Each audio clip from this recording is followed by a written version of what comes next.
وَيَرْفَعِ اللَّهُ الَّذِينَ آمَنُوا مِنكُمْ وَالَّذِينَ أُوتُوا الْعِلْمَ دَرَجَاتٍ وَاللَّهُ بِمَا تَعْمَلُونَ خَبِيرٌ صدق الله مولانا العظيم. وقال النبي صلى الله عليه وسلم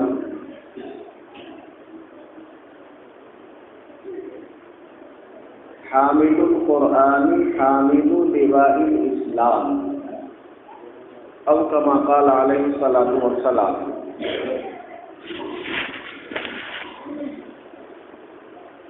ہمارے مہمانان محترم مولانا محمد احمد صاحب وغیرہ، اللہ تعالیٰ ان کی عظمتوں میں اضافہ فرمائے. یہ حضرات مظفر نگر سے چل کر تشریف لائے اور صبح سے اب تک یہیں پر ہیں. مولانا شاہد صاحب وغیرہ یہ سب لوگ صبح سے یہاں آئے ہوئے ہیں، اور جب سے یہ بچوں کا پروگرام چل رہا ہے مسابقے اور امتحان کا مشترک، اسی وقت سے یہ حضرات اس میں مصروف ہیں اور مشغول ہیں.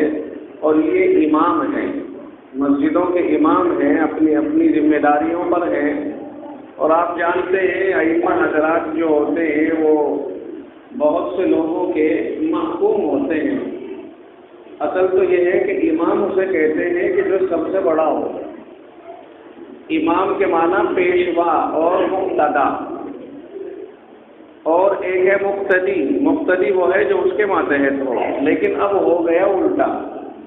اب یہ ہو رہا ہے کہ امام تو ہو گیا تابع اور مقتدی ہو گئے اس کے اوپر. اب جو حکم مقتدی دیں گے اسی کے مطابق امام صاحب کو چلنا پڑتا ہے. تو ایک نماز تو ان کی بیچاروں کی آپ کے گاؤں کی نظر ہو گئی، پروگرام کی نظر ہو گئی. دوسری نماز کے لیے یہ بےتاب ہیں، ماہی بے آب کی طرح. جیسے کسی مچھلی کو نکال کر آپ پانی سے باہر ڈال دو اور وہ تڑپتی ہے، اچھلتی ہے، تھر تھراتی ہے. اسی طرح سے یہ حضرات اپنے اپنے مقتدیوں اور متولیوں سے وہ ڈر رہے ہیں، اور یہ حکم فرما رہے تھے کہ بھائی بیان کو اتنا مختصر رکھیے کہ ہم عصر کی نماز جا کر کے ٹائم سے پڑھا سکیں. اب ظاہر ہے اللہ کے گھر میں بیٹھ کر کے میں نے ان سے وعدہ کیا ہے، میں نے کہا میں آپ کے لیے اتنا وقت چھوڑوں گا کہ آپ یہاں سے چل کر کے جائیں اور انشاءاللہ نماز سے پہلے پہلے آپ پہنچ جائیں. تو میں امید ہے کہ 20 منٹ میں اپنی بات کو سمیٹ لوں.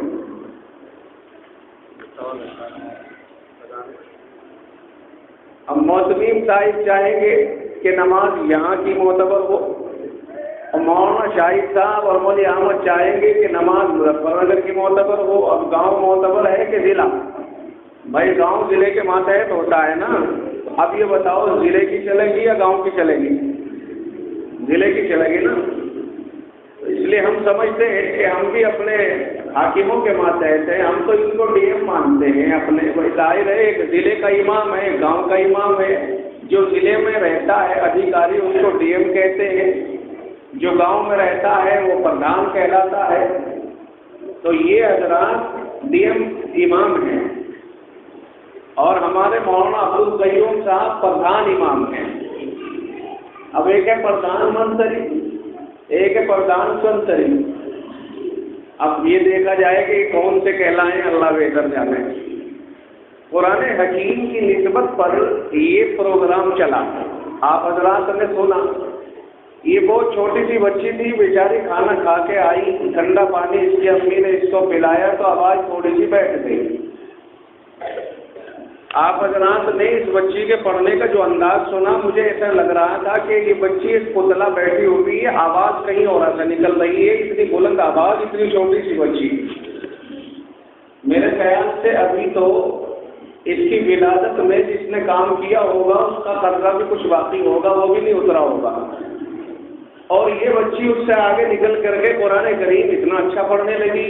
یہ معجزہ نہیں ہے اللہ کا تو اور کیا ہے.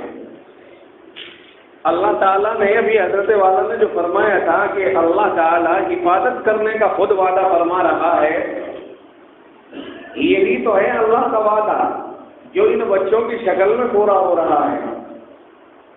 اللہ تعالیٰ نے جو حفاظت کا وعدہ فرمایا ہے، آپ نے نہیں دیکھا ہوگا کہ جبریل لے کے تو اللہ کے رسول کے پاس ضرور آ گئے قرآن، مگر اس کے بعد میں جبریل کا کوئی دخل نہیں رہا۔ اللہ کے یہاں سے وحی الہی کو لے کر جبریل تشریف تو لے آئے، اور رسول اکرم صلی اللہ علیہ وسلم کے حوالے بھی قرآن کریم کو کر دیا، لیکن اس کے بعد سے جبریل امین کا یا کسی بھی فرشتے کا کوئی دخل رہا نہیں ہے۔ پھر تو اللہ تعالیٰ نے ڈائریکٹ رسول اللہ صلی اللہ علیہ وسلم کے دنیا سے رحلت فرما جانے کے بعد رسول اللہ کی امت کے حوالے یہ کام کر دیا، اور امت نے اللہ کے وعدے کو اس طرح پورا کیا جو اللہ نے وعدہ کیا تھا کہ ہم نے ہی قرآن کو اتارا ہے اور ہم ہی حفاظت کرنے والے ہیں۔ جبریل ہٹ ایک طرف، اب دیکھ ہماری حفاظت کا نیا انداز، اور انداز یہ ہے کہ چھوٹے چھوٹے سے بچوں کے دلوں میں یہ بات ڈال دی کہ وہ مدرسے کو قبول کر لیتے ہیں اور مدرسے میں آتے ہیں، استاد کے سامنے بیٹھ جاتے ہیں اور استاد کی سختی اور نرمی کو برداشت کر کے اللہ کے اس حکم کا مقدار بن رہے ہیں کہ ہم حفاظت کرنے والے ہیں۔ تو حفاظت اللہ نے یوں کی ہے کہ اپنے بندوں کے چھوٹے چھوٹے بندوں کے دلوں میں ڈالا، اور انہیں اللہ نے قرآن کریم کے لیے بینک بنا دیا، قرآن ان کے دلوں میں اتر گیا، قرآن محفوظ ہو گیا، اور اللہ کا وعدہ پورا ہو گیا۔ اللہ نے حافظ کھڑے کر دیے۔ اب اللہ نے جبریل سے نہیں کہا کہ جبریل جا یہ میرا کلام ہے اور دنیا کے اندر اس کی حفاظت کر دے، ضائع نہ ہو جائے، امانت داری کے ساتھ دھیان رکھنا، جبریل سے نہیں کہا۔ جبریل ہٹ ایک طرف، اب دیکھ تو ہم کس طرح حفاظت کرتے ہیں اپنے کلام کی۔ محبوب کبریا صلی اللہ علیہ وسلم کے دل میں ڈال دیا، آپ کی مقدس زبان سے امت نے سن لیا، اس کے بعد ان کے دلوں میں اتر گیا۔ آپ اگر یہ سمجھتے ہو کہ قرآن کی حفاظت برقوں سے ہو رہی ہے، قرآن کی حفاظت روشنائی سے ہو رہی ہے، قرآن کریم کی حفاظت چھاپے خانے سے اور پریز سے ہو رہی ہے، تو ہم کہتے ہیں یہ تصور غلط ہے، اس لیے کہ یہ چھاپا خانہ سب سے پہلے ہیمبرگ میں سن 1130 میں ہجری میں، یعنی تقریباً قرآن کریم کے 450 سال کے بعد پہلا چھاپا خانہ یہ پیدا ہوا اور تیار ہوا۔ اس سے پہلے 400 سال تک قرآن کی حفاظت کیسے ہوئی ہے، قرآن کریم کی حفاظت کیسے ہوئی؟ آپ دیکھتے ہیں کہ حفاظت کے طریقے الگ الگ ہیں، اپنے اپنے انداز ہیں، اپنی نشانیوں کی لوگ حفاظت کرتے ہیں، اپنے اپنے طور و طریقے اور اپنے دستور کی حفاظت کرتے ہیں، اپنی زبانوں کی حفاظت کرتے ہیں۔ آپ سنتے ہیں کہ ہندی زبان ہندوستان کی اصل زبان ہے اور سرکاری زبان ہے، مگر ہم کہیں کہ آپ کو کہ سرکار اس کے پیچھے ہے، سرکار کی طاقت ہندی زبان کے پیچھے ہے، اور ہندی کو سرکار نے پہلا مقام عنایت کیا ہے۔ کہتے ہیں ہندوستان کی سرکاری زبان ہندی ہے۔ اب ہم آپ سے پوچھتے ہیں کہ سرکار اس کے پیچھے ہے، اور سرکار کی ساری مشنریاں اس کے پیچھے ہیں، اور سرکار کی طاقت اس زبان کے پیچھے ہے، مگر نرمانی والوں یہ بتاؤ کہ کیا آپ کے گاؤں میں ہندی بولی جاتی ہے؟ آپ اگر کسی سے کہیں گے کہ آئیے بیٹھیے، آپ یہ نہیں کہیں گے کہ پدھاریے۔ اس کا یہ مطلب ہوا کہ ہندی زبان بلا شبہ سرکار اس کے پیچھے ہے، لیکن اس زبان کو سرکار کی طاقت حاصل ہونے کے باوجود زیادہ آگے بڑھنے کی ہمت نہیں ہو رہی ہے۔ چند افراد کے درمیان یہ زبان کھیلتی ہے اور آگے نہیں بڑھ پا رہی ہے۔ آپ اس زبان کو یو پی میں نہیں پائیں گے، آپ اس زبان کو راجستھان میں جائیے، راجستھان میں نہیں پائیں گے، آپ اڑیسہ میں جائیے، آپ اڑیسہ میں نہیں پائیں گے، وہاں اڑیا زبان بولی جائے گی۔ آپ آسام میں جائیے، وہاں اسامک بولی جائے گی۔ آپ بہار میں جائیے، وہاں دوسری زبان ہے۔ آپ اگر بنگال میں جائیں گے، وہاں بنگلہ بولا جا رہا ہے۔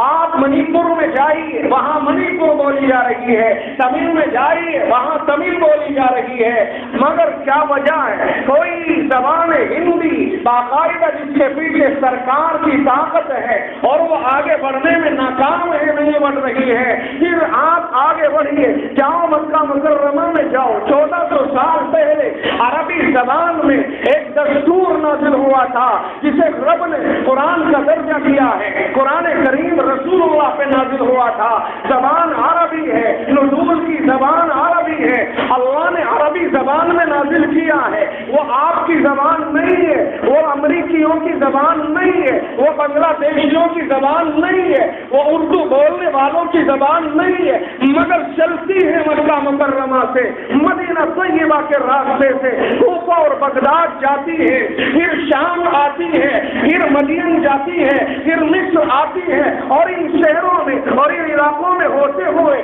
آپ کے دیوبند میں آتی ہے، ہندوستان میں آئی اور دیگر ملکوں میں پہنچی ہے۔ آج ساری دنیا میں شاید کوئی ملک ایسا ہو جہاں یہ قرآن کریم نہ ہو، قرآن عربی میں ہے، ان کی زبان میں نہیں ہے جو لوگ قرآن کو پڑھتے ہیں، مگر کیا وجہ ہے؟ آپ کی زبان عربی نہ ہونے کے باوجود آپ کے یہ چھوٹے چھوٹے بچے قرآن کریم کو پڑھتے ہیں۔ یہ دلیل اس بات کی ہے کہ رب ذوالجلال کا یہ کلام جس کی اللہ نے حفاظت کا وعدہ کیا ہے یہ اس کا سچا کلام ہے اور معجزہ ہے کہ اللہ نے ان حافظوں کے ذریعے سے اس کی حفاظت کی ہے۔ اگر آپ قرآن سے ہی پوچھ کر کے دیکھیں کہ آپ یہاں تک چل کر کے کیسے آئے ہو تو قرآن خود بتائے گا وَإِنَّا لَهُ لَحَافِظُونَ کہ میں عرب سے چلا ہوں اور یہاں تک آ گیا، آپ کے نرمانی تک آ گیا۔ قرآن خود کہتا ہے کہ میں حافظوں کے سینوں میں سوار ہو کر کے آیا ہوں، ان حافظوں کے سینوں میں بیٹھ کر کے میں یہاں تک آیا ہوں۔ کیا سمجھتے ہو آپ؟ قرآن اللہ کا کلام ہے، اللہ کا معجزہ ہے، ان سے بڑھ کر کے کوئی دوسرا کلام طاقتور ہو ہی نہیں سکتا ہے۔ مولا کریم نے ارشاد فرمایا لو انزلنا هذا القرآن على جبل لرأيته خاشعا متصدعا من خشية الله۔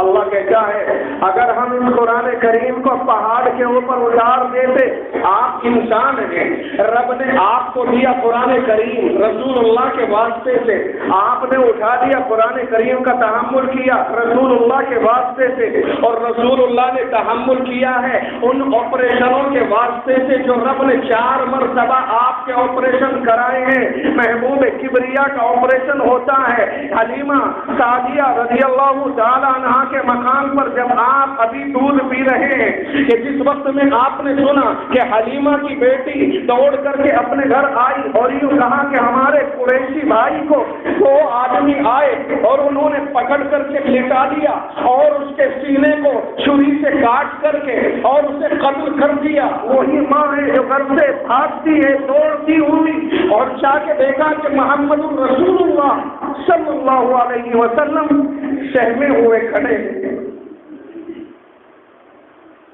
گود میں اٹھا لیا، نشان دیکھا، سب کچھ ٹھیک ہو گیا، ٹانکوں کے نشان ہیں، آپریشن ہوا۔ کیا تھا یہ آپریشن؟ محمد عربی کے اندر سے دل کے اندر جو گناہوں کے مادے ہوتے ہیں اللہ نے ان کو نکلوا دیا اور اس کے اندر نور بھر دیا، علم و حکمت کے تحمل کی صلاحیت بھر دی۔ اس طرح سے جناب محمد رسول اللہ صلی اللہ علیہ وسلم کے قلب کو بار بار قرآن کریم کو برداشت کرنے کا صلاحیت مند بنایا گیا۔ تب رسول اللہ کے دل نے اس قرآن کریم کو برداشت کیا اور اس قدر اس میں پھر بھی وزن رہا کہ جب وحی الہی نازل ہوا کرتی تھی تو رسول اکرم صلی اللہ علیہ وسلم بار سے اور وزن سے اتنے گراں بار اور اتنے وزنی ہو جایا کرتے ہیں کہ اگر رسول اللہ سردیوں کا مہینہ ہو اور وحی الہی نازل ہو رہی ہو تو رسول اللہ کو سخت سردیوں میں پسینہ آ جاتا اور آپ کے دانتوں میں دانت کمرفی کی طرح سے بجنے لگتے۔ آپ کا وہ چہرہ انور جس پر اگر پسینہ آتا، صحابہ کرام کا بیان ہے کہ رسول اللہ صلی اللہ علیہ وسلم کے چہرے پر جس وقت میں پسینہ آتا اور پسینوں کے موتی سے آپ کے چہرے انور کے اوپر نظر آتے تو ایسا لگتا کہ جیسے رسول اللہ کے چہرے کے اوپر انار کے دانے بکھیر دیے گئے ہوں، اس پسینے کے اندر سے آپ کا حسین ترین کلر ظاہر ہوا کرتا، مگر یہی کلر ہے چینج ہوتا ہے، تبدیل ہوتا ہے وہی الہی کے اور قرآن کے وزن سے، اور اب رسول اللہ کا چہرہ سرد ہو جاتا ہے، گویا خون سوکھ جاتا ہے۔ صحابہ کرام کا بیان ہے کہ جیسے کھجور کی شاخیں سوکھ کر کے پیلی ہو جایا کرتی ہیں، اس طرح رسول اللہ صلی اللہ علیہ وسلم کا چہرہ انور سرد ہو جاتا، متغیر ہو جاتا۔ اور اگر آپ سواری کے اوپر سوار ہوتے تو بڑی سے بڑی طاقتور سواری اور اونٹ یا اونٹنی آپ کے اوپر وہی نازل ہونے کے وقت میں ایک قدم بھی آگے نہ بڑھاتی اور وہیں رک کے کھڑی ہو جاتی اور پیٹ زمین سے ملنے کو ہو جاتا، اس قدر وزن وہی الہی کا ہوا کرتا۔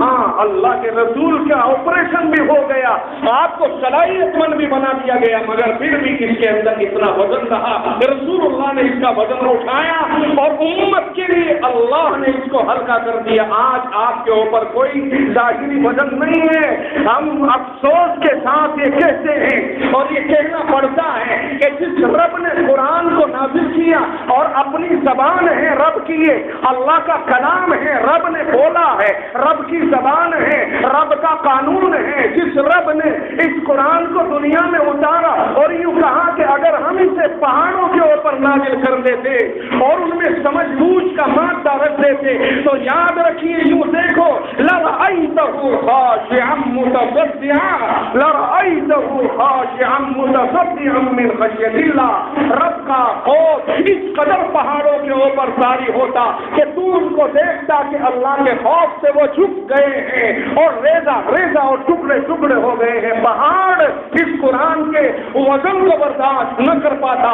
آج اس عظیم ترین کلام کو جس کی وجہ سے آسمان ٹھہرا ہو، یہ زمین باقی ہو اور یہ کائنات محفوظ ہو، اور جب یہ نہ رہے تو رب کا سارا نظام درہم برہم ہو جائے۔ اور اللہ کے رسول نے ارشاد فرما دیا کہ جب تک یہ اللہ کا نام باقی ہے اس وقت تک یہ کائنات باقی ہے، اور جب یہ ختم ہو جائے گا اللہ کا کلام تو کائنات ختم ہو جائے گی۔ آج ہم نے اس عظیم ترین کلام کو اتنے پیچھے ڈال دیا کہ ایک مزدور آدمی جب اپنے بچے کے لیے تعلیم کی بات کرتا ہے، اس کی زبان پر قرآن نہیں آتا، وہ یہ پوچھتا ہے کہ کون سا اسکول کھلا ہے اور کہاں کا ریکارڈ بہتر ہے۔ وہ اپنے بچے کے لیے رکشا کا انتظام کرتا ہے، گاڑی کا انتظام کرتا ہے، کبھی وہ نوجا گردی میں بھیجتا ہے، کبھی وہ مظفر نگر بھیجتا ہے، انتظام سب کرتا ہے۔ افسوس یہ ہے کہ قرآن کریم کے لیے کوئی انتظام نہیں ہو پاتا ہے، قرآن کی تعلیم کے لیے کوئی نظام نہیں بن پاتا ہے۔ اگر یہی مدرسہ آپ کا روڈ کے اوپر چلا جائے، میں سمجھتا ہوں کہ شاید آپ اس گاؤں سے اپنے بچوں کو وہاں تک بھیجنے کے لیے تیار نہ ہو پائیں گے۔ آپ کے پاس رکشا کا کرایہ نہیں ہوگا۔ ہاں، اسکول کے لیے سب کچھ ہے۔ نبی حضرت نے فرمایا، ہم کہتے ہیں اور خوب کہتے ہیں کہ آپ ہر علم کو حاصل کرو، مگر قرآن کو پیچھے ڈال کر کے نہیں، قرآن کو ساتھ لے کر کے چلو۔ مولوی طبقے کے سوا میں آپ سے پوچھنا چاہوں گا کہ وہ کون سا وزیر تعلیم ہے یا وہ کون سا تعلیمی مزاج رکھنے والا ہے جو مولویوں کے علاوہ کھڑا ہو کر کے یہ کہے کہ لوگوں تم اپنے بچوں کو انجینئر اور ڈاکٹر بنانے کے ساتھ ساتھ قرآن کا عالم اور حافظ بھی بناؤ۔ کسی کی زبان کے اوپر یہ جملہ نہیں آتا، اگر آتا ہے مولوی کی زبان پہ آتا ہے، وہ یہ کہتا ہے کہ لوگوں اپنے بچوں کو قرآن کا حافظ بنانے کے ساتھ ساتھ تم انجینئر بھی بناؤ۔ یہ وسعت اور یہ بڑا ذہن اور یہ چوڑا سینہ اللہ نے صرف مولوی کو دیا ہے۔ مولوی کے سوا کسی کے پاس نہ یہ زبان ہے اور نہ یہ دماغ ہے اور نہ یہ سینہ ہے۔ کوئی ایک بھی تو ایسا نہیں ہے جو قرآن کو لے کر کے ساتھ چلتا اور ساتھ چلنے کی بات کرتا اور آپ سے کہتا کھڑے ہو کے کہتا ہے ہمارے جاننے والوں میں اللہ نے 2 روپے دے دی، کہتا میری فیملی گاؤں میں سب سے فیمس ہے، میرا ایک بیٹا ڈاکٹر ہی کر کے فارغ ہوا، ایک بیٹا یوں ہے، ایک بیٹا یوں۔ میں اس ظالم سے اگر یہ پوچھوں کہ تو یہ بتا کہ تجھے اللہ کا کلام تیرے بیٹے کے سینوں میں ہے کہ نہیں ہے؟ قرآن کہتا اللہ کے رسول نے ارشاد فرمایا خیرکم من تعلم علم القرآن وعلم، اللہ کے رسول کے دربار میں جاؤ، ایک طرف دنیا کے بڑے سے بڑے عقل مند سمجھنے والوں کو آؤ لے کر کے، اور ایک طرف آمنہ کا لفظ جگر، یتیم عبداللہ، مظلوم تائی، بتہا تاج شاہ بدر و حنین، امام الانبیاء صلی اللہ علیہ وسلم کی ذات گرامی ہے۔ دنیا کے سارے فلاسفر اور اہل عقل اور اہل دانش ایک طرف ہو جائیں، ساری دنیا مل کر کے اگر ان سے پوچھا جائے کہ یہ بتاؤ سب سے بہتر کون ہے، سب سے اچھی فیملی کون سی ہے، کوئی یہ بتائے گا کہ وہ فیملی سب سے اچھی ہے کہ جس میں ڈاکٹرز لوگ ہوں، انجینئر حضرات ہوں، یا اس طرح کے یا منصرانے جن کے پاس ہے، یا لوگ فیکٹریوں کے مالک ہیں، یا اس طرح کے لوگ ہیں۔ مگر محمد الرسول اللہ کے دربار میں آپ نے 1400 سال پہلے ارشاد فرمایا تھا، خیرکم من تعلم القرآن وعلم، کہ لوگوں میں بتاؤں تمہیں کہ فیملی کون سی اچھی ہے، انسان کون اچھا ہے، تو کائنات کا سب سے عظیم ترین انسان آمنہ کا لفظ جگر ارشاد فرماتا ہے کہ سب سے بہتر فیملی وہ ہے جو قرآن پڑھے اور پڑھائے۔ دنیا کچھ بھی کیسی رہے، وہ کس دھن میں ہے ہم نہیں جانتے، مگر ہم وہ جانتے ہیں جو رسول اللہ نے فرمایا ہے۔ کہاں چلی گئی دنیا، کہاں چلی گئی عقلیں؟ آج ہمیں مشورے دیے جاتے ہیں، مدرسے میں کوئی آتا ہے دھوتی پر شاد چار آنے کا آدمی اور کہتا ہے کہ مولوی صاحب مدرسہ تو بہت بڑھیا چل رہا، پر ایک چیز کی کمی ہے، کتنا اچھا ہو کہ بچے یہاں سلائی بھی سیکھیں، اپنے ہاتھ سے دستکار بھی ہو جائیں، کمپیوٹر بھی سیکھیں، اور یہ بھی کریں دنیا میں جا کر کے وہ آگے بڑھیں اور ترقی کریں اور یہ کریں اور وہ کریں۔ میں تجھ سے پوچھتا ہوں کہ تو نے ساری دنیا کے غریبوں کو کمپیوٹر سکھانے کا ٹھیکہ لے لیا، عام مدرسے میں 10 کمپیوٹر لے کر کے آؤ، یہ کمپیوٹر رکھے ہیں آپ سکھائیے، دینے کے لیے پھیلا نہیں ہے اور رائے دینے کے لیے آ گیا ہے۔ آؤ ہم بتائیں، آپ کمپیوٹر سکھاؤ، ساری چیزیں سکھاؤ، اگر آپ کو امت کا درد ہے تو یہ بتاؤ کہ مدرسوں میں غریبوں کے لڑکے اور غریبوں کی بچیاں آتی ہیں یا اعلیٰ درجے کے امیروں کے بچے آتے ہیں؟ مسلم امیر طبقہ مدرسے میں کوئی نہیں ہے، مسلم امیر طبقہ کالجوں میں ہے، اسکولوں میں ہے۔ اگر تمہیں ان کی فکر ہے، مسلم طبقے کی فکر ہے، تو ان جھکی جھوپڑیوں والوں سے پہلے آپ ان عظیم گھر والوں کی فکر کریں اور بڑی فیملی والوں کی اور دولت مندوں کی کہ وہ کہاں جا رہے ہیں۔ ان سے جا کے کہو کہ کیا ہی اچھا ہو کہ ہمارے ان کالجوں میں قرآن کریم کی تعلیم بھی ہونے لگے، ان کالجوں میں قرآن کے حافظ بھی بننے لگے، ورنہ ہمارے بچے یہودی، عیسائی اور ہنود بنتے جا رہے ہیں۔ کبھی سوچا ہے اس سلسلے میں کہ اپنی ان اچھی فیملی کے بچوں کی فکر کی جاتی اور اسکول والوں کو بیٹھ کے مشورہ دیا جاتا کہ آپ کے اسکولوں میں قرآن کے حافظ بھی بننے چاہیے، کیونکہ ہمارا مسلم سماج قرآن سے جڑا ہوا، اسلام سے جڑا ہوا اور دین سے جڑا ہوا ہے۔ ان بچوں کی فکر یہاں کی کرتا ہے، ان غریبوں پہ آ کے چڑھائی کرتا ہے، ان غریبوں کو اپنی رائے دیتا ہے، جاؤ اپنی رائے کو لے کر کے اسکولوں کے اندر چلا جا، جب اسکول میں کوئی قرآن کی تعلیم گاہ بن جائے تو ہمارے پاس آ جانا کہ ہم کمپیوٹر بنا کے تیار کر دیں گے۔ تم نے کبھی سادے سیدھے بچوں کو رہنے دو، ان کو بھی یہودی بننے کے لیے تو اور بہت ہے، ان کو تو یہودی نہ بناؤ، کم از کم ان کو تو قرآن پر رہنے دو۔ دنیا کمانے کے لیے کیا سب کے سب ایک ہی کام کو کریں گے؟ اگر کوئی ہل چلاتا ہے تو وہ ساری دنیا کی ہل چلانے کی تشکیل کرے گا۔ اگر کوئی آدمی کپڑا بنتا ہے تو وہ ساری دنیا میں کپڑے بنوانے والے ہی پیدا کرے گا۔